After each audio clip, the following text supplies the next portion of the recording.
os estudos e as línguas. Numismática, estuda as moedas. Estudo das moedas também muito importante para estabelecer as relações de comércio entre os povos e para também entender a época em que eles estavam, situá-los, né, situar os estratos geológicos dentro da sua determinada época, e para ver também qual era a situação daquele povo naquele momento histórico. Quando, por exemplo, Israel é invadido pela Grécia, encontravam-se muitas dracmas, muitas moedas da época. Depois que foi invadido pelos romanos, encontravam-se aquelas moedas junto com outras moedas comemorativas de situações de glória para o Império Romano. Depois, com a revolta dos macabeus, encontraram-se algumas moedas que foram cunhadas pelos macabeus em comemoração à sua vitória, né, em comemoração ao período de libertação. E assim as moedas encontradas nas escavações arqueológicas fornecem dados importantes de informação com relação àquela época, a situação vivenciada naquela época. Paleontologia, isso aqui é extremamente importante. Paleontologia, estuda os fósseis. Com isso, o estudo do homem de acordo com a sua época, né? Qual era a sua situação naquela época. Por exemplo, as guerras que aconteciam, a paleontologia mostra qual era a situação do homem naquela época. Por exemplo, como foram mortos, de que forma foram mortos, né? As atrocidades que a Síria cometia contra os seus prisioneiros, por exemplo. A paleontologia, ao encontrar os fósseis, narra. Eles cometiam esse tipo de barbaridades. Eles matavam desta forma. Ou encontraram pessoas, covas em que encontraram corpos juntos. Então você entende que havia ali ou rituais em que pessoas eram enterradas juntas, como alguns povos encontramos, ou situações de guerra em que muitas pessoas acabavam sendo enterradas todas juntas. Não somente esse tipo de coisa, mas a paleontologia estuda também isso. Paleografia decifra os escritos antigos gravados em materiais leves, e a paleografia nos fornece conhecimento extraordinário quando ela estuda as tábuas, as pequenas tábuas de argila onde eram gravados a escrita cuneiforme.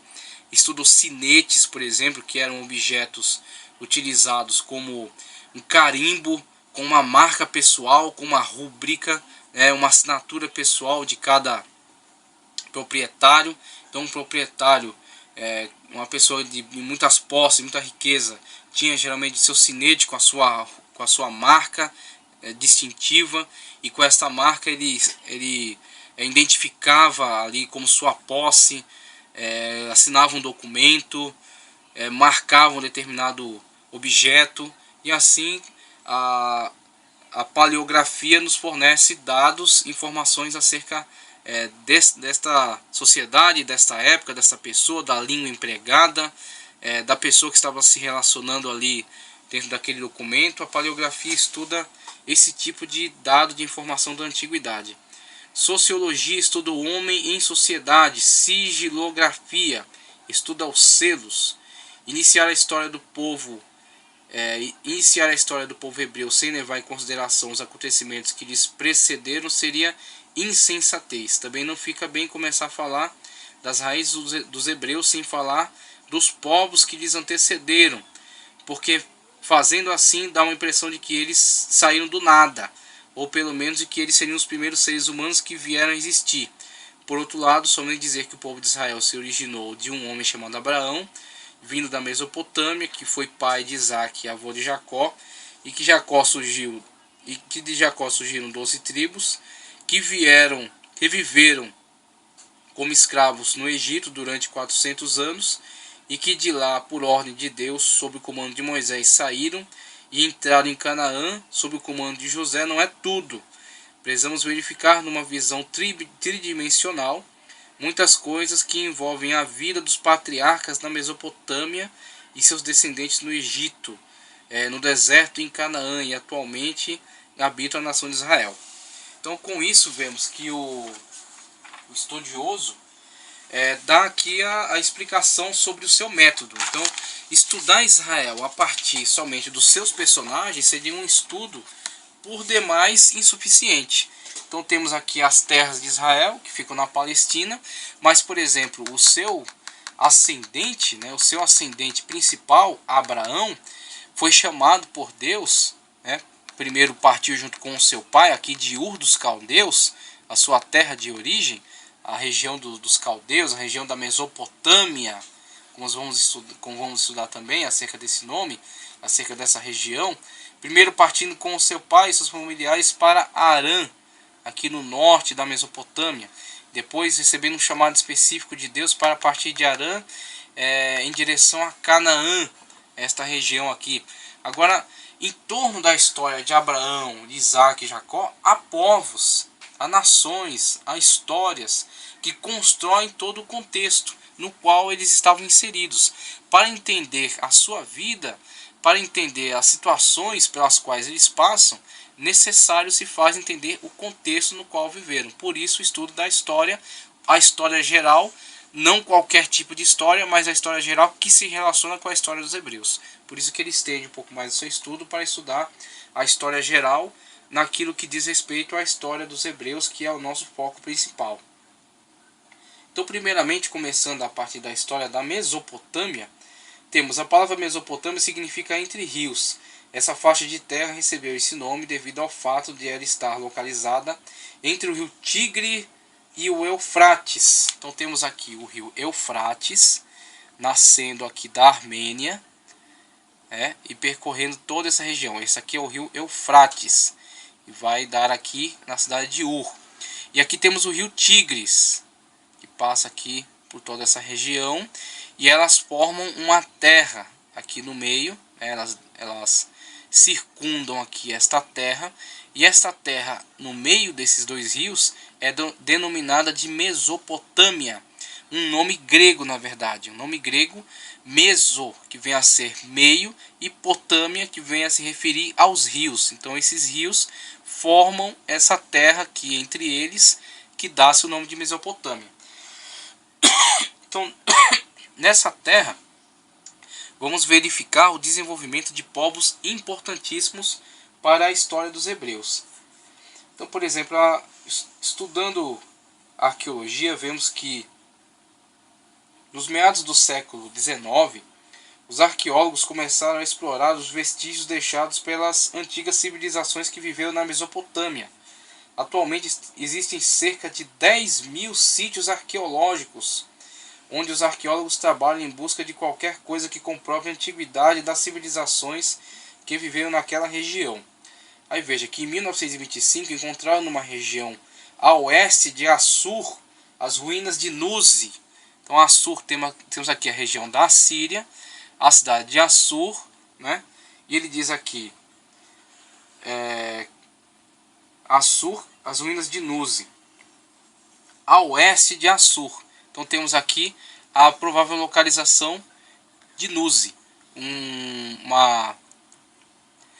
campo de pesquisa arqueológica onde se puderam encontrar muitos artefatos que comprovam a antiguidade dos povos que viveram nessa região. E em 1987 foi encontrado também na fronteira da Turquia, e aqui temos aqui o que é hoje a moderna Turquia, então nas fronteiras desta região, as ruínas de Shabat-Enil, antiga capital da Síria. Hoje não temos nenhuma dúvida de que a Mesopotâmia foi ocupada pelo homem desde os primeiros períodos pré-históricos. Vamos ver também acerca dessa designação, pré-história. A busca dos arqueólogos levou-os a achar nessa mesma data, numa região ao norte do território, uma antiga aldeia com cerca de 25 casas, com o nome de Jarmo. Por isso que eu escolhi este mapa. Esse mapa aqui ele nos fornece muitos subsídios arqueológicos antigos, né, comprovação de sociedades antigas. Aqui é o que é designado o crescente fértil. Já vou explicar acerca dele, mas ele registra aqui a localização da cidade de Jarmo. Segundo os pré-historiadores, Jarmo foi um dos primeiros povoados construídos pelo homem. Agora veja a data que é constatada para a habitação do homem em Jarmo. Foi um dos primeiros povoados construídos pelo homem por volta do ano 6.750. 6.750 a.C. Encontra-se dentro dos estudos da pré-história. O estudo da história propriamente dita inicia-se com o fornecimento de materiais em que constem escrita, e os materiais mais antigos que fornecem escritas, as mais antigas possíveis aí da humanidade, datam de pelo menos 3.000 a.C. Então o estudo da civilização em Jarmo, ele encontra-se dentro do campo da pré-história, ou seja, antes dos registros escritos que determinam o estudo da história, mesmo a história antiga. Então, já para se analisar a sociedade presente em Jarmo, foi necessário a atuação dessas ciências auxiliares da história, por exemplo, a paleontologia, que mostra os vestígios de fósseis humanos, ossos e atividade humana nesta região. E a partir da análise de laboratório, análise científica, por exemplo, a análise de carbono 14, que investiga a perda de carbono pelo material, e sabendo que toda matéria tem carbono, e quanto mais tempo ela tem de vida, mais perda de carbono, puderam detectar que a presença humana nessa aldeia de Jarmo pode ser datada de pelo menos 6.750 a.C. Com certeza não há registros de escrita desta época, mas sim fornecimento de materiais fósseis e fornecimento de outros materiais do campo da arqueologia que podem ser datados desta época por estudos de laboratório. Então vemos aí que esta região é das primeiras regiões de registro da humanidade. Então com isso vemos a antiguidade do homem e vemos também o quanto avançou esta ciência na pesquisa da atividade humana. E aí vemos esta região, esta aldeia de Jarmo, associada à região da Mesopotâmia, e na Mesopotâmia o desenvolvimento de toda uma sociedade da qual vai partir Abraão, o patriarca dos hebreus. Os pré-historiadores creem que as primeiras cidades da Mesopotâmia apareceram por volta do ano 3000 a.C., cujos fundadores foram os sumérios. Entende-se que os povos sumérios são os povos mais antigos dessa região, que habitavam nas regiões do sul da Mesopotâmia. Temos aqui o mapa nos indicando a Suméria, os povos mais antigos da região, não tão antigos quanto os homens que habitaram em Jarmo, mas povos que chegaram a pelo menos 3000 a.C. nesta região, a região da Suméria. No sul da Mesopotâmia, nas vizinhanças do Golfo Pérsico, por volta do ano 2000 a.C., os sumérios desapareceram. Então, um povo antiguíssimo de pelo menos 3000 a.C. e que por volta do ano 2000 a.C. já não poderiam ser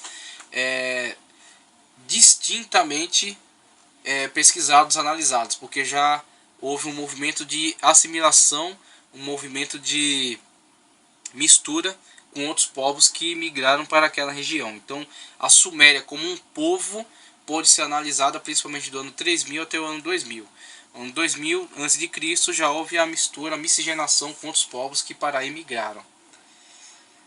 Na parte central da Mesopotâmia viveram os acádios. Então temos aqui a parte central da Mesopotâmia. Viveram os acádios, fundadores do Império Babilônico. Temos aqui o nome da Babilônia já surgindo para a história, uma nação que veio depois dos sumérios. E no norte se localizava a Assíria, todos os povos da região da Mesopotâmia. A Assíria, os babilônicos, os acádios, os sumérios, aqui da região mais ao sul. Até onde sabemos foi nessa nesga de terra que a humanidade fez os seus primeiros ensaios rumo à civilização. Então os primeiros surgimentos, o primeiro surgimento de manifestações da humanidade, artefatos pesquisados, de datas muito antigas, e que vêm a desenvolver-se, a formar a primeira organização social, que depois vão fornecer também leis, organização política, que vai ser subsídio aí para a formação e desenvolvimento de outros povos também associados a eles. A ação